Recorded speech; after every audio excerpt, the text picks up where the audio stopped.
Kunja Bihari Jaya Radha Madhava Jaya Kunja Bihari Jaya Radha Madhava Jaya Kunja Bihari Jaya Radha Madhava Jaya Kunja Bihari Jai Gopi Channa Pallava Girivardhari Jai Gopi Channa Pallava Girivardhari Jai Gopi Channa Pallava Girivardhari Jai Gopi Channa Pallava Girivardhari Jai Yasodanandana Rajajana Ranjana Yasodanandana Rajajana Ranjana Yasodanandana Rajajana Ranjana Yasodanandana Rajajana Ranjana Yamunachira Vanachari Yamunachira Vanachari Yamunachira Vanachari Yamunachira Vanachari Jaya Radha Madhava Jaya Kunja Bihari Jaya Radha Madhava Jaya Kunja Bihari Jai Gopi Channa Pallava Girivardhari Jai Gopi Channa Pallava Girivardhari Jaya Yasodanandana Rajajana Ranjana Yasodanandana Rajajana Ranjana Yamunachira Vanachari Yamunachira Jaya Radha Madhava Jaya Kunja Bihari Jaya Radha Madhava Jaya Kunja Bihari Jai Gopi Channa Pallava Girivardhari Jai Gopi Channa Pallava Girivardhari Jaya Yasodanandana Rajajana Ranjana Yasodanandana Rajajana Ranjana Yamunachira Vanachari Yamunachira Vanachari Jaya Shri Krishna Chaitanya Prabhu Nityananda Shri Advaita Gadadha Shivasadi Gaura Bhaktivedanta Jaya Shri Krishna Chaitanya Prabhu Nityananda Shri Advaita Gadadha Shivasadi Gaura Bhaktivedanta Hare Krishna, Krishna Krishna, Hare Hare, Hare Rama, Rama Rama, Hare Hare, Hare Krishna, Krishna Krishna, Hare Hare, Hare Rama, Rama Rama, Hare Hare, Hare Krishna, Krishna Krishna, Hare Hare, Hare Rama, Rama Rama, Hare Hare, Hare Krishna, Krishna Krishna, Hare Hare, Hare Rama,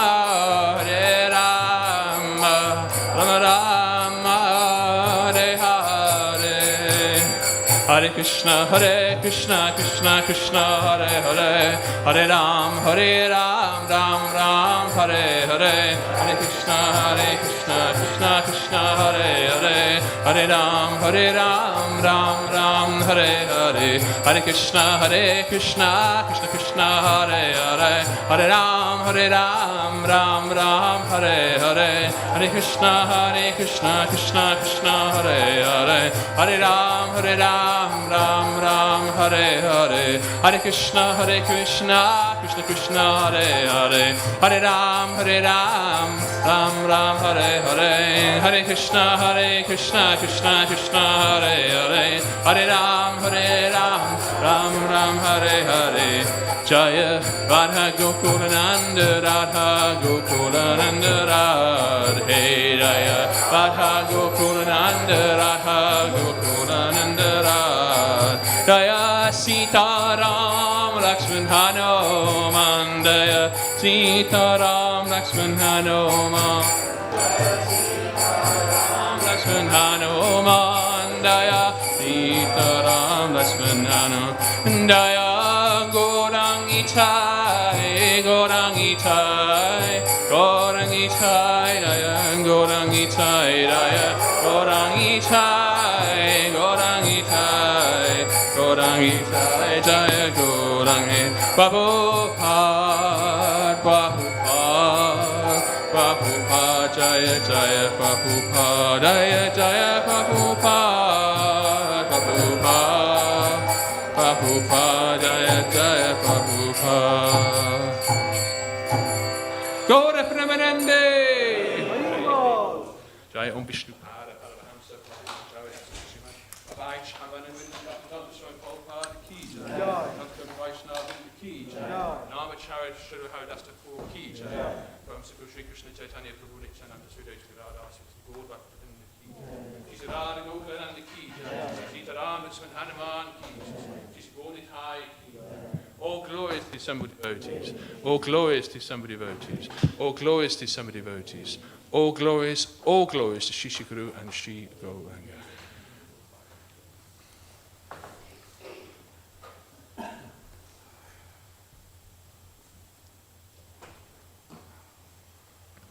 Hare Krishna. So this morning we are reading from the Srimad Bhagavatam, Canto 2, Chapter 9, verse 29. Om Namo Bhagavate Vasudevaya. Om Namo Bhagavate Vasudevaya. Om Namo Bhagavate Vasudevaya.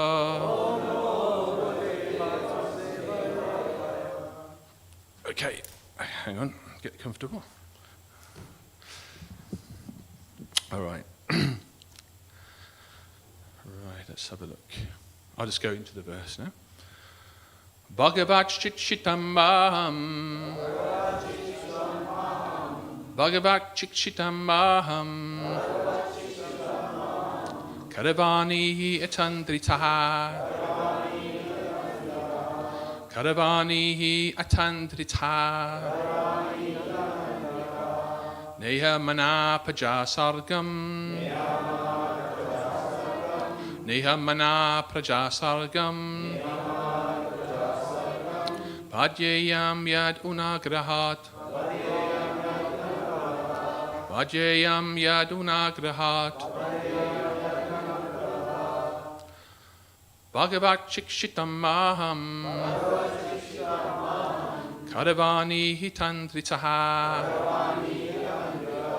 Nehamana Pajasargam. Bhajayam Yadunagrahat. Bhagavat Chikshitam Maham. Karavani Hitandritaha. Nehamana Pajasargam. Bhajayam Yadunagrahat.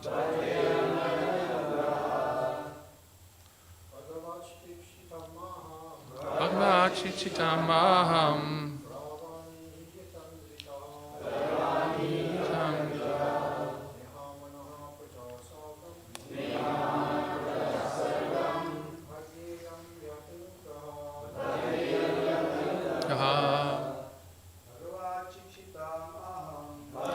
Bhagavad-gita Maham Yam Ditaha Niyamana-pajasagam Vajayam Anugrahat Bhagavan Chikshitam Maham Kadavani Hitanditaha Niyamana-pajasagam Vajayam Yad Anugrahat Bhagavan Chikshitam Maham Kadavani Hitanditaha Niyamana-pajasagam Vajayam Yad Anugrahat Bhagavad-gita Maham Kadavani Hitanditaha Niyamana-pajasagam Vajayam Yad Anugrahat. Okay, let's do the word for word. Bhagavat, by the personality of Godhead. Shikshitam, taught. Aham, myself. Kadavani, by acting. He, certainly. Atanditaha, instrumental. Na, never. Ihamanaha, although acting. Pajasargam, generation of the living entities. Bhadyayam, be conditioned. Yad, as a matter of fact. Anugrahat, by the mercy of. So the English translation. Please tell me so that I may be taught in the matter by the instruction of the personality of Godhead, and may thus act instrumentally to generate living entities without being conditioned by such activities. Please repeat.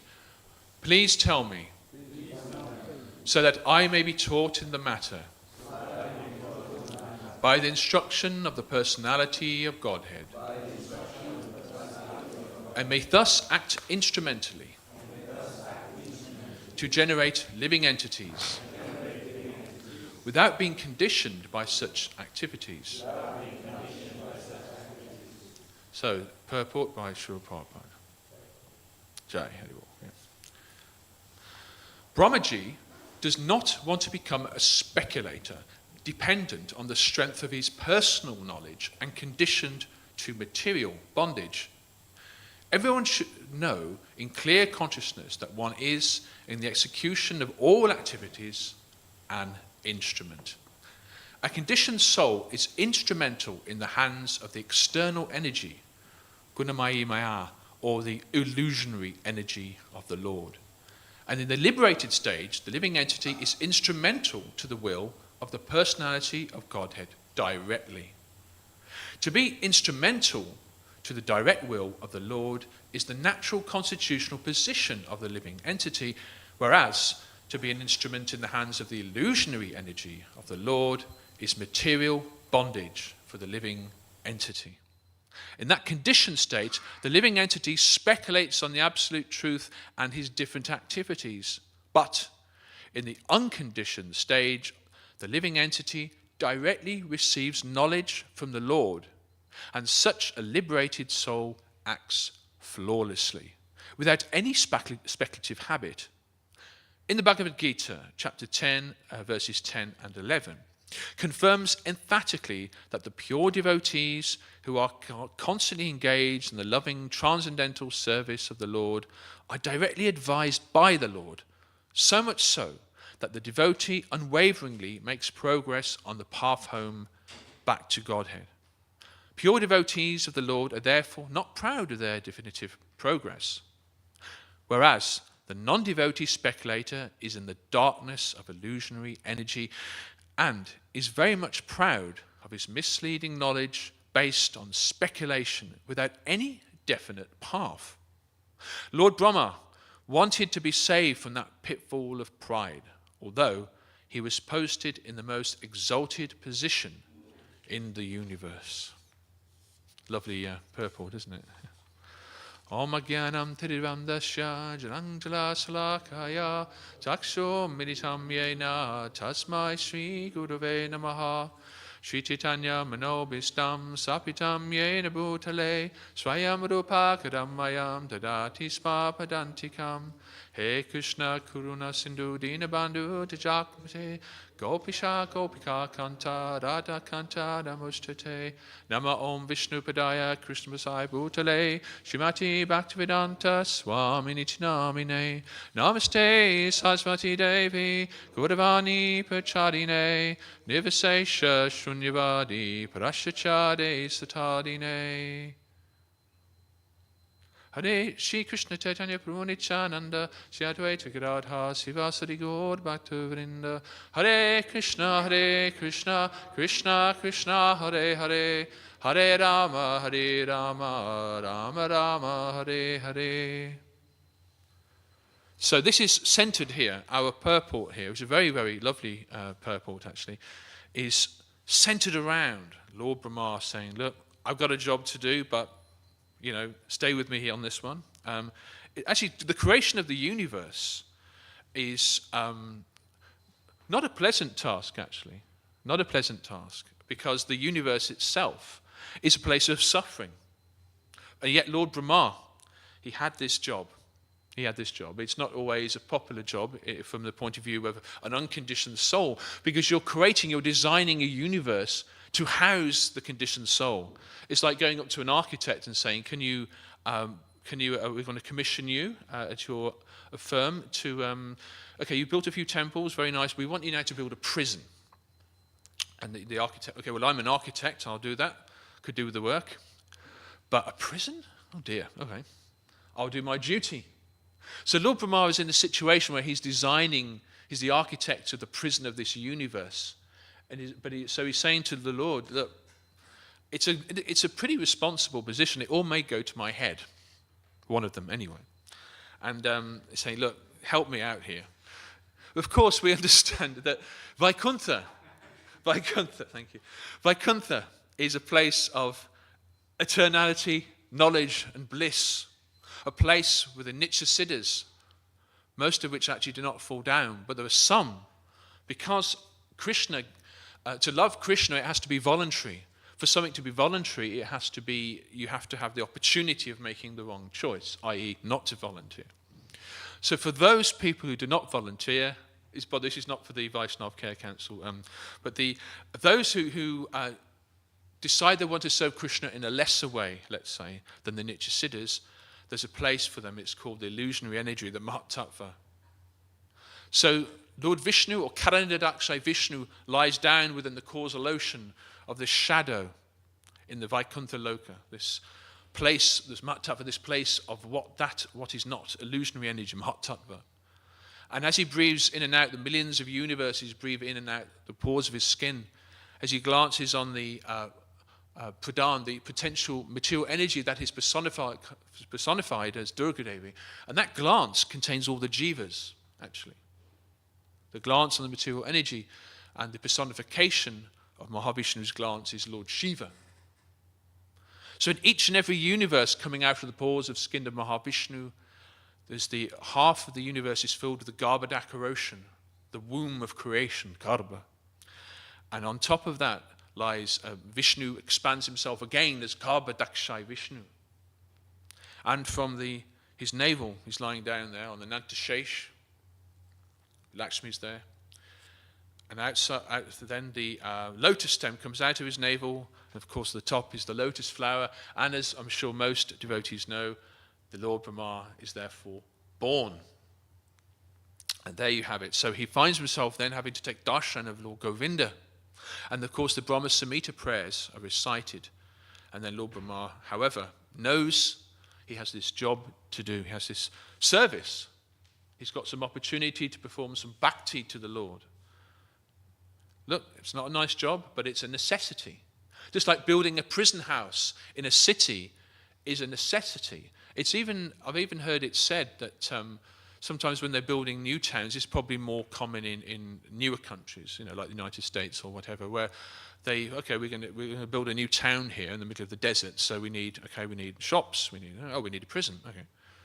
But that's before there are actually any criminals. Why? Because they know there's going to be criminals. It's human nature, particularly, quite literally, the more conditioning there are, the more likely there's going to be prisons. Some Vishnu Tattva, so Vishnu Tattva, of course, Lord Ram is Vishnu Tattva. Of course, Canada, like the Vishnu forms, it's called Vishnu Tattva. Supreme original Vishnu, of course, is Lord Krishna. Parashuram or Kurumadeva and Nishingadeva, these are all Vishnu Tattva. But non-Vishnu Tattva, no matter how responsible your role is in the universe, or even in your house in Watford, or wherever it may be, in the ashram, whatever, we're all these miniature controllers. But no matter how much we control, whether we're controlling the universe, whether we're controlling the cosmos, or some part of the universe like Lord Indra, being king of heaven, still we are in the position of servants. Still we're in positions of servants. And sometimes the more responsibility we can get, it can quite literally go to our head. In other words, the ego can set in, because the ego is the widest, if you like, covering, the thickest covering of this universe. 10 times thicker than intelligence, which is 10 times thicker than the mind, and so on and so forth. So out of all these subtle elements, the ego is the largest. Because it is the ego which is actually bringing us here, ultimately. I.e., thinking that we are the doer and not Krishna. We are ultimately our own little God. There are even people who claim to be God, or one with God in some ways. But we would say this is all ultimately aspects of ego, trying to make ourselves God in our mind or in our intentions, the center of attention. I am the greatest. My service is better than anyone else's. My service is I've got more power than anyone else. So you imagine that, let's say you've got a CEO, and underneath the CEO you have, I don't know, maybe local managing directors or something like that. Then you have the local managers. Then you've got the people maybe who are doing working in the warehouse or whatever. You've got a structure to a large company. And Lord Brahma is pretty high up in that structure of the universe. But still, he's saying, look, I need help with this. This is good, but, ego is a big thing. Please help me to serve with the correct attitude. So if Lord Brahma is doing this, what to speak of ourselves, who are tiny, insignificant living entities in Lord Brahma's, Krishna's universe, but designed, the architect of which is Lord Brahma. Let us continue. It's interesting, actually, that Prabhupada begins his purport. There's lots of subtle things in this purport. That's why I like it. He starts off, Brahmaji does not want to become a speculator. Brahmaji. He doesn't say Lord Brahma in this context. Do you notice that? Brahmaji. Ji is offering respects to somebody, but still Jiva. He's saying he's not the Lord. He's not the Lord. He's a Lord. Lord Brahma is still a Jiva.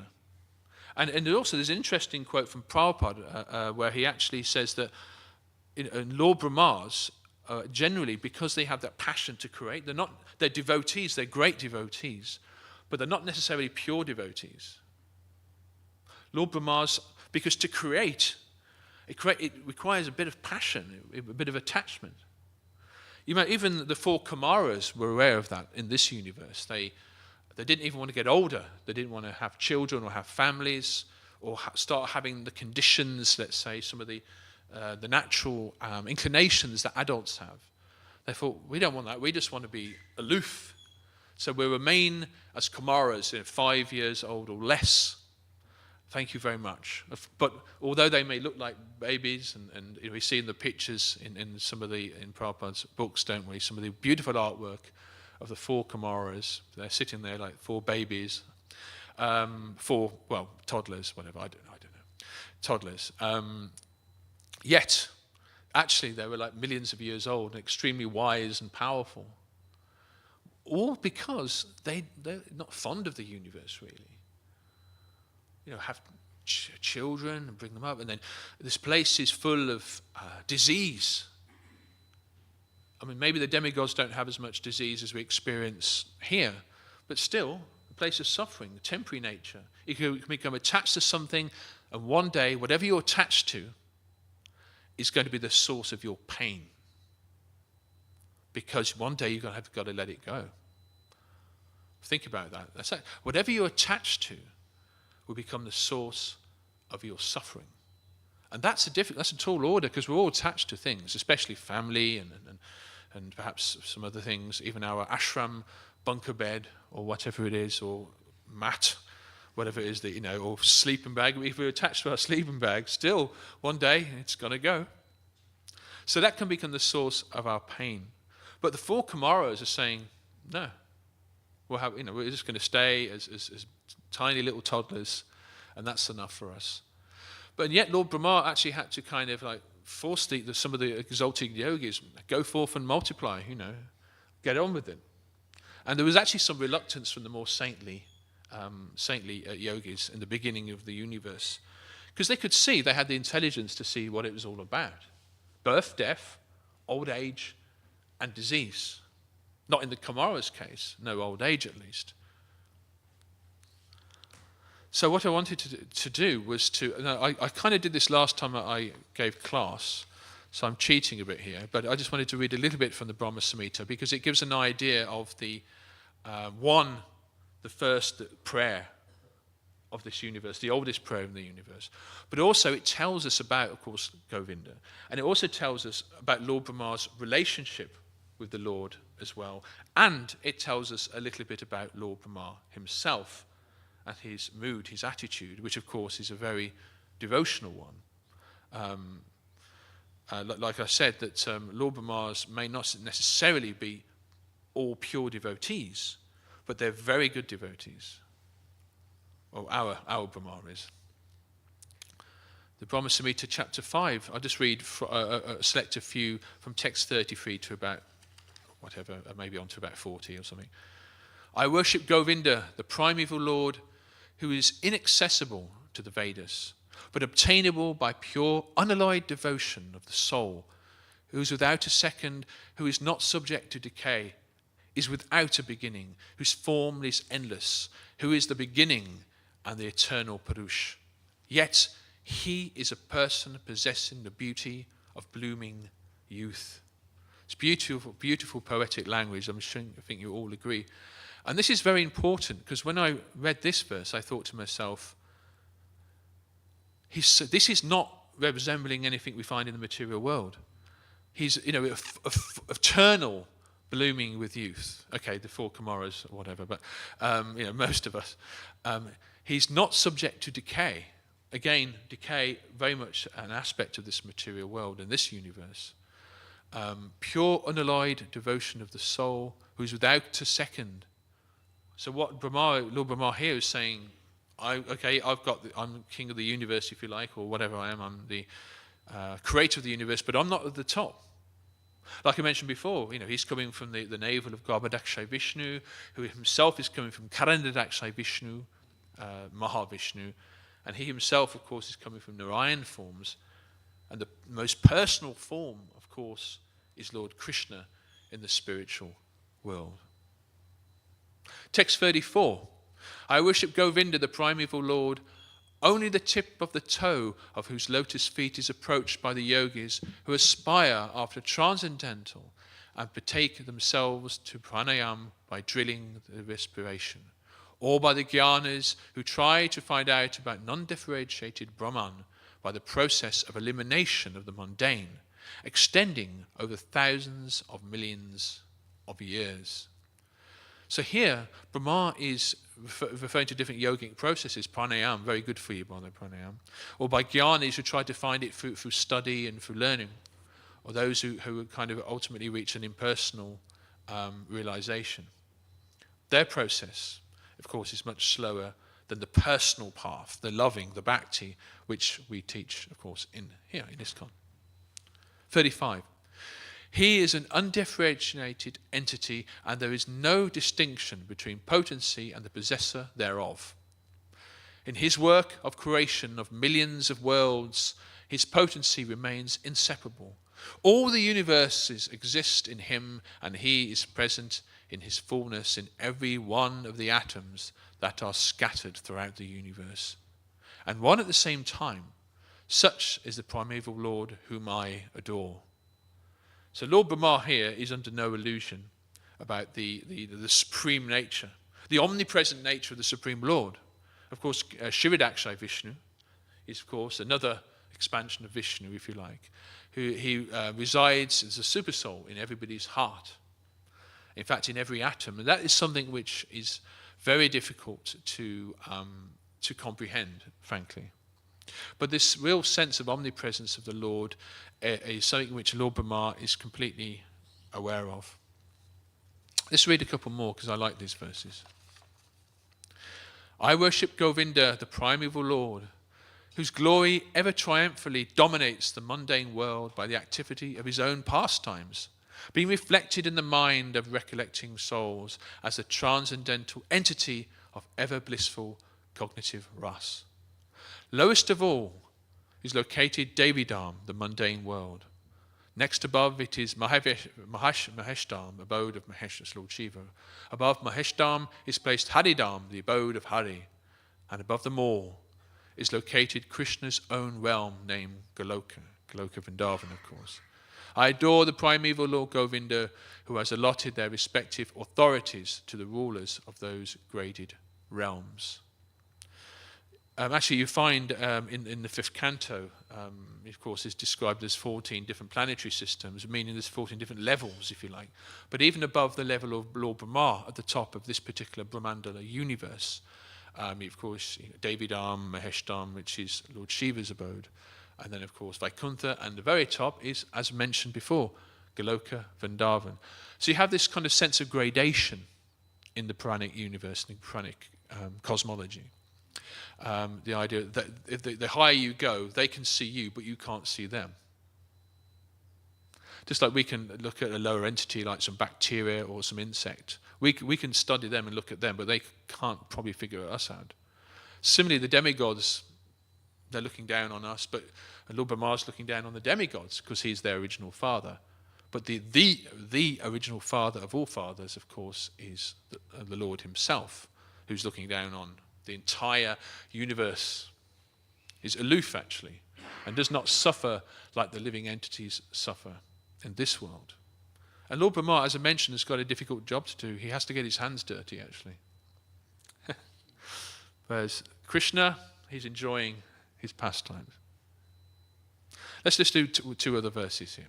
The external potency of Maya, who is of the nature of the shadow of the Chit potency, is worshipped by all people as Durga, the creating, preserving, and destroying agency of this mundane world.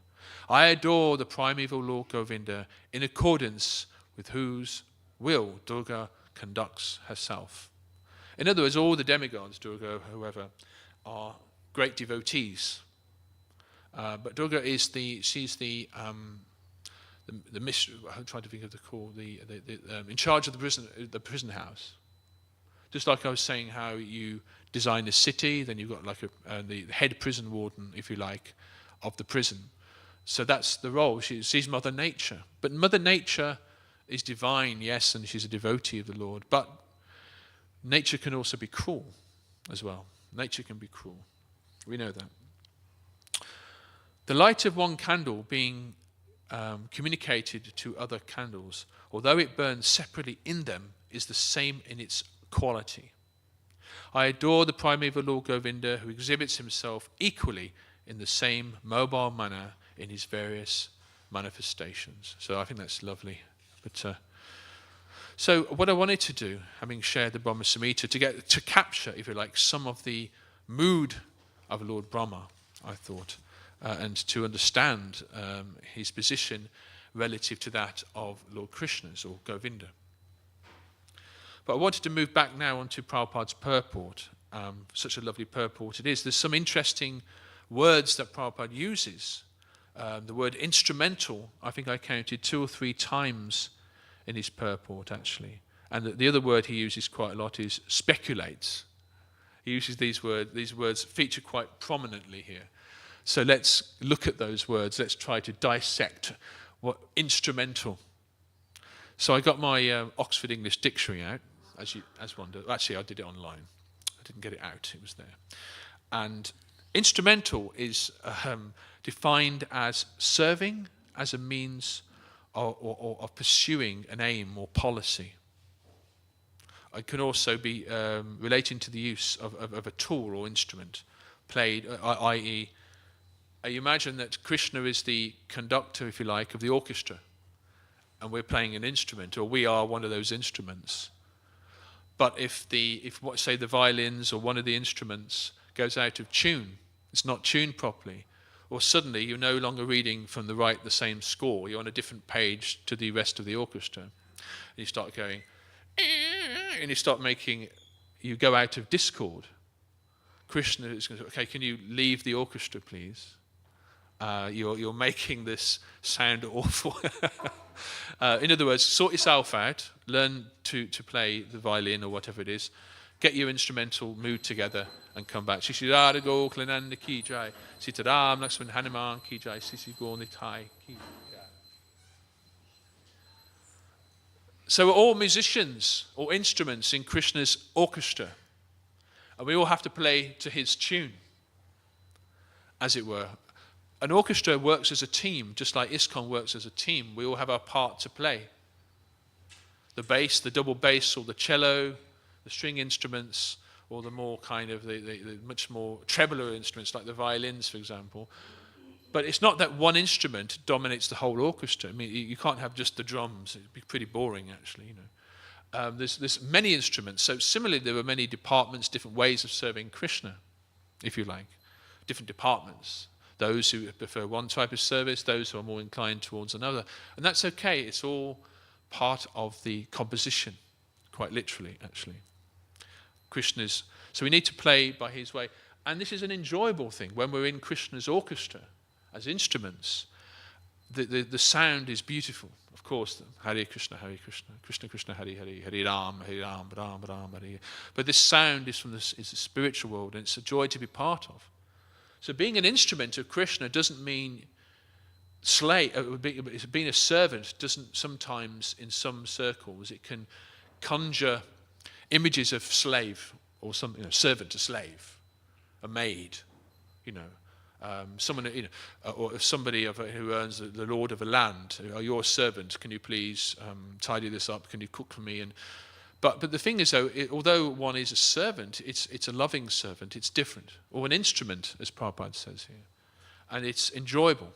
So it's not the word. It is not that type of servant. It is a voluntary, loving, devotional service. In other words, when you love someone, you instantly, automatically want to serve them. And again, like I said in the beginning, it is voluntary. A slave, for example, is not a volunteer. A servant, a voluntary servant, is a lover. Or someone who has some type of attachment or motive to serve his or her superior. Another word which I mentioned, which is quite prominent, is speculate. And what's interesting here, I thought, obviously we know that word speculate means to have a theory or come to a conclusion without the proper backing, or lacking a path, as Prabhupada actually says in his purport, or in our case, lacking a bona fide sampradaya, or one is on one's own. It might be this, I'll take a bit from there, this is okay, yeah, okay, I'll forge my own path, thank you. Confirmation. But basically Prabhupada is saying this is not going to be the nature. Of Lord Brahma, of course, he was taking darshan of Lord Govinda, hence the Brahma-samhita prayers, and hence the impetus to create, the creative impetus. So he was under no illusion. He was not a speculator, actually. If Lord Krishna came in this room, that would be it. He wouldn't need to speculate anymore. He's there. For us, however, it does require faith and perseverance, accepting the authority, for example, of the disciplic succession and so forth, the parampara, and understand that on our own look, for example, like armchair speculators, I think is a good, you imagine, don't you, the people in a smoking room with their pipe and the fire and the copy of the Times newspaper, and they go, what do you think? I think that, yes, well, I think that you look into the sky and you decide what it is. I'm influenced by this person, or sometimes they won't even accept anybody apart from themselves. But how can this be done? How can we really know what's going on beyond the coverings of this universe as being this insignificant entity on this armchair, as it were? Especially if they're not following the principles, or following any kind of process, or accepting any kind of authority.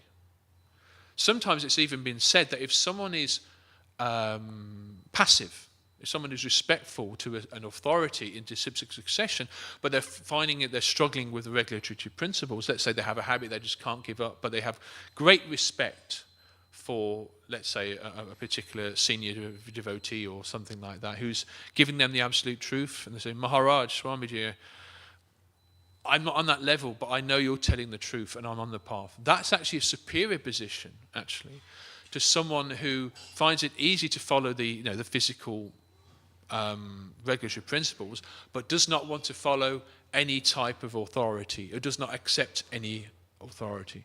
Because sooner or later, their conclusion will be impersonal of some type, or will not take them to the lotus feet of the Supreme Lord. So, of course, another way, as we've been talking a bit about the universe this morning, haven't we? So another category that Prabhupada actually talks about is speculators, sometimes is atheistic scientists as well. Not all scientists are atheists, but those who perhaps propagate an atheistic agenda are also on the speculative level.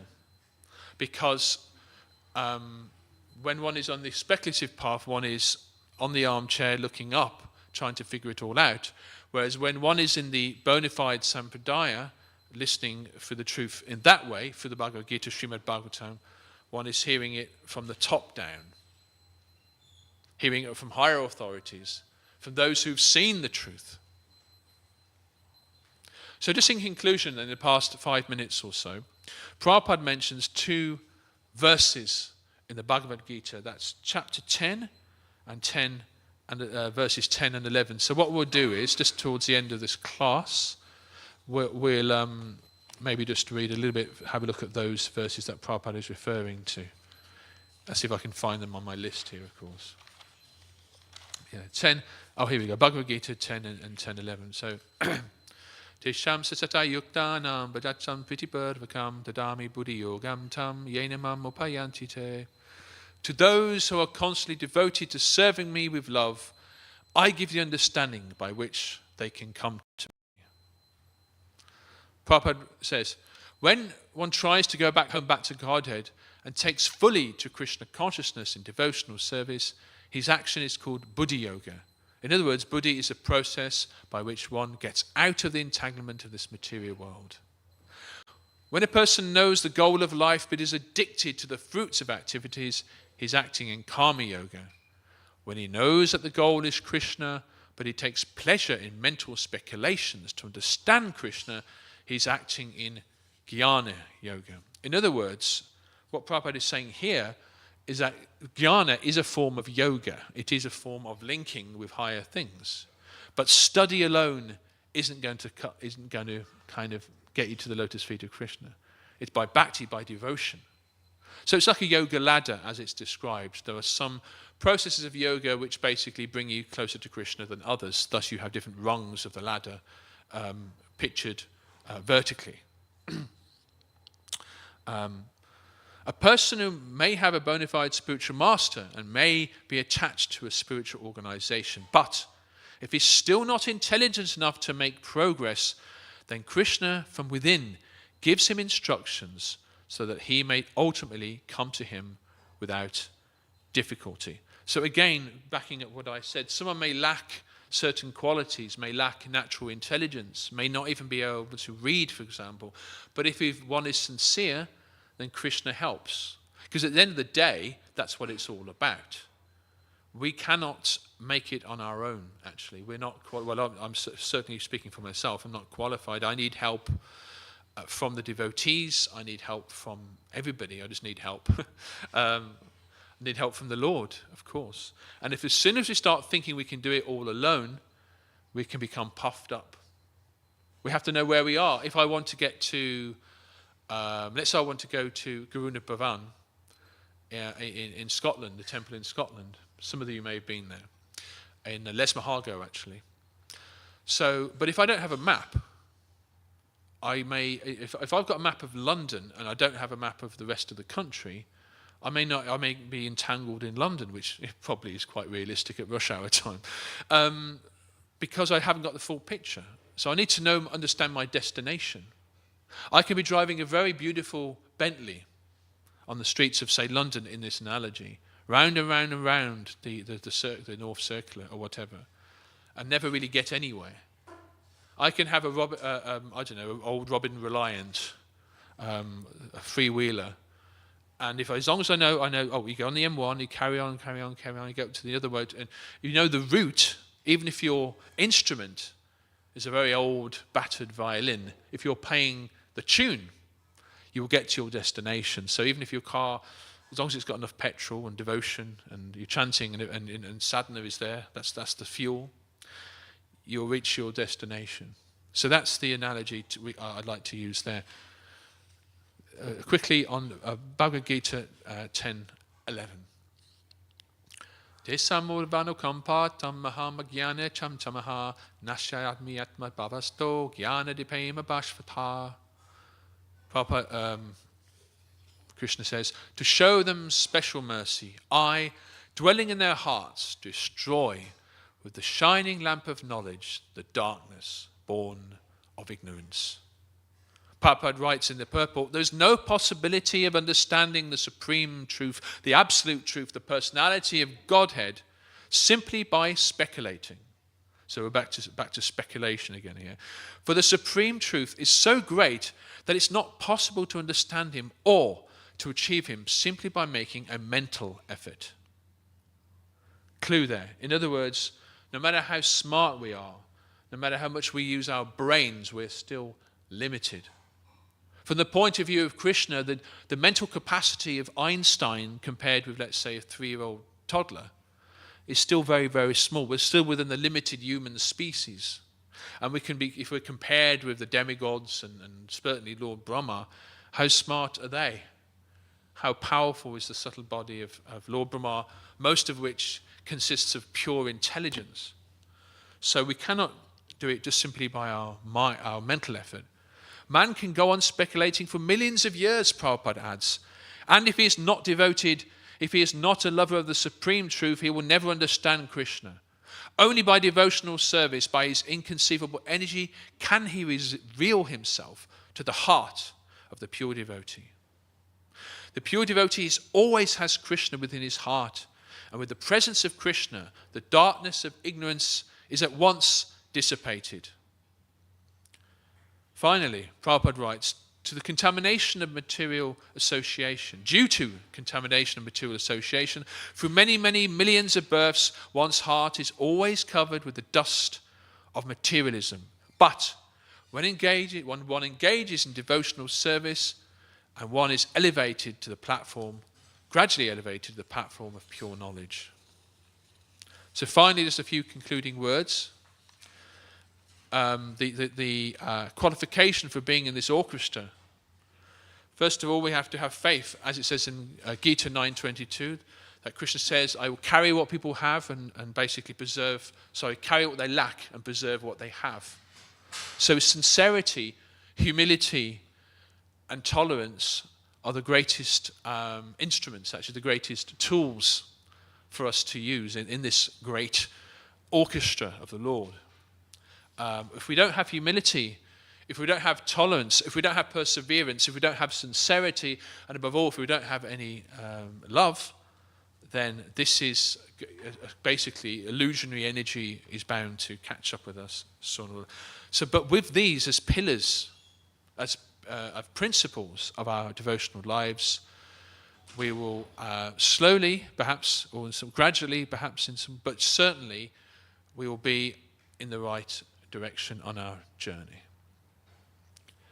So it's 8:30.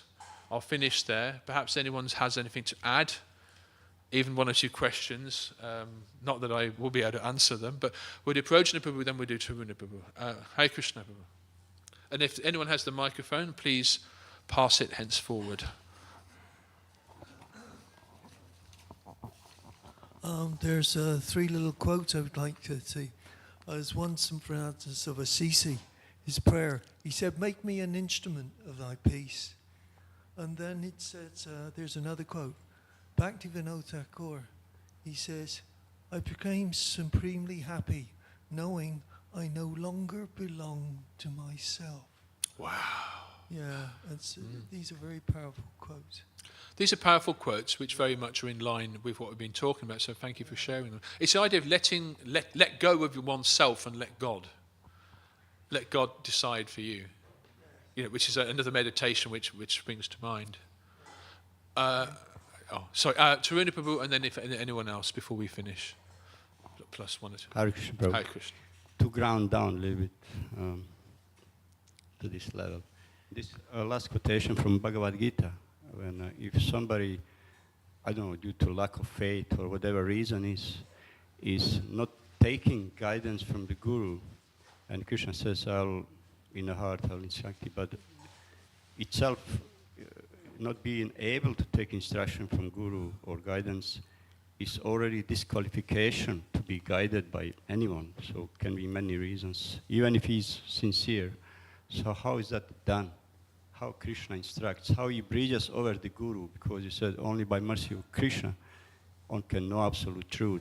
But if he doesn't take instruction of Guru, then that means he was already disqualified from being guided. So how Krishna arranges that? Right, so you're talking about if someone goes to an unqualified Guru? Even if he's Guru qualified, there verse mentions there, Prabhupada mentions that even if a Guru is qualified, bona fide, but on somehow doesn't take advantage of that. So it means it's some problem already there. Yeah. So how that Krishna interfere and bridges over, kind of. I mean, basically, the answer to that is one must try one's best to take advantage of a qualified Guru. There's once when I think it was Prabhupada was sitting with his disciples, and he was, telling them to preach and so forth. And one of them said, "Oh, Prabhupada, I don't want to go out and preach. I just want to stay at your side." And Prabhupada's response was, "There's a mosquito here on my knee." He was probably in India. He said, "But is that mosquito serving me? Or is it taking my blood?" In other words, it's not about being fit. It's about serving the orders of the spiritual master. So one can even have, if someone can cause offence, or if someone disobeys the orders of the pure devotee spiritual master, then where is the benefit there? One just becomes like a mosquito. So similarly, I mean, if one is sincere, one will ultimately find a bona fide spiritual master. And in ISKCON, of course, Prabhupada is the founder of Acharya. He's the main Shiksha Guru for everyone in ISKCON, and that will remain so.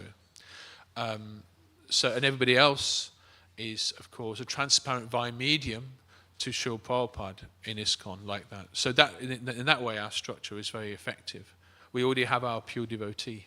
Just wondering how Krishna is viewing that situation. Let's say you kind of step out of the realm of grasp of your Guru, and then, let's say you go to Prabhupada, but then is that broken link, or, I have to admit, I have pretty much this situation. So you go to Prabhupada, and somebody may say, okay, I go to Bhaktisiddhanta, eventually I go to Krishna. It's kind of very difficult position. At the end of the day, there are thousands of paths. There's hundreds of different religious paths.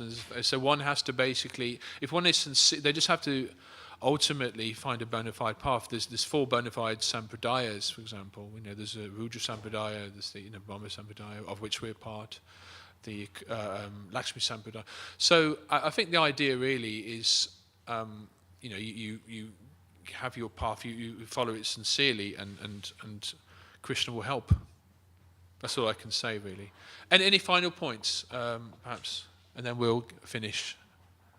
Thank you, Prabhu, for a nice class. You started off, Prabhupada actually writes, addressing Lord Brahma as Brahmaji, as you said in your nice class.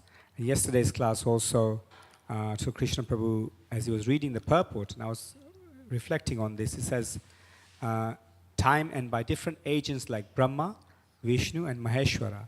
Brahma creates, Vishnu maintains, and Lord Shiva destroys. So in that instance, he addresses Lord Shiva as Lord Shiva, but Vishnu and Brahma are not addressed as Lord Vishnu and Lord Brahma accordingly. And similarly, in today's verse, you mentioned about Brahmaji as being addressed as a Jiva Tattva. So I just wanted to get that clarity as to, obviously, Prabhupada in one instance he addresses the Lord Lord as Shiva Lord, is Shiva Tattva, actually, yeah. and is actually superior. Shiva is actually, as I understand it, superior to Lord Brahma. But Lord Shiva is the glance of Mahavishnu upon the potential material energy, and that is a senior role, as it were, to Lord Brahma, who is limited to creating one universe. But there are millions of universes which are emanating, of course, from the pores of Mahavishnu, and that same Mahavishnu's glance is personified as Lord Shiva. So, I mean, in that sense. But sometimes Prabhupada does call Brahma Lord Brahma, and sometimes he calls him Brahmaji. It says Vishnu maintains, it doesn't say Lord Vishnu maintains like that. But okay, it's just a yeah, I mean, Vishnu thing. is actually said to be the main of the Trimurti, the main, because he's in charge of the mode of goodness, Should we just do one final point and then we'll finish? Unless someone's itching to add something. Yeah, it's just the point about Lord Shiva. So, the glance of onto the material energy, impregnating material nature, living entities is Sadashiva, but then you have also later on when Lord Brahma appears in the universe, then when he gets I forget how, but anyway, Brahma gets angry, and then from his comes the Rudras, yeah. From this is his the form of Lord Shiva, yeah. forehead comes the Rudras. Yeah. So are the Rudras are they to do with jivas or? Rudras Because it seems are that Shiva they're Tattva. different. From my understanding, they are Shiva Tattva, but their potency is to destroy the universe, and they appear through the forehead of Lord Brahma. But it doesn't mean that Lord Shiva himself is not created at that point. They are expansions of Lord Shiva, right. And remember, Lord Shiva is in charge of the destruction of the universe. He does his cosmic dance in the form of Nataraj, for example, and yet when it comes to burning the universe, you have the Rudras.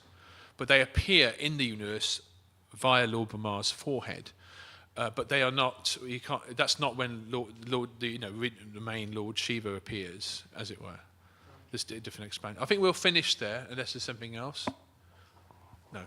Okay. Thank you for tolerating me this morning. Thank you, Guruji. Antaraj Srimad Bhagavatam ki jai. Hare Krishna.